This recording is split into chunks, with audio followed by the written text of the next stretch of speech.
Fatin, tengok ni, pokok besar ni ada akar yang menjalar di atas. Ini mesti tumbuhan berkayu. Betul tu.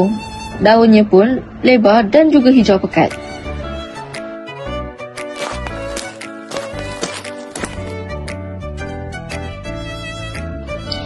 Korang, tengok ni. Sini ada rumput tinggi yang ada biji kecil.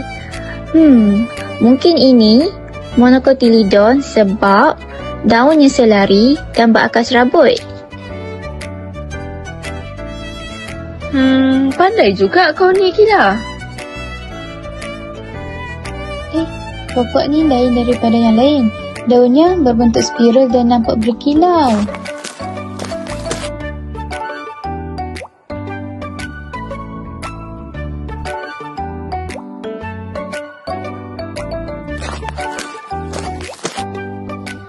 Wow, boleh jadi ini pokok ajaib. Hihi, aku nak sentuh. Gila, jangan. Kita tak tahu pokok ni jenis apa. Alah, pegang sikit je. Takkan jadi apa-apa. Jangan risau.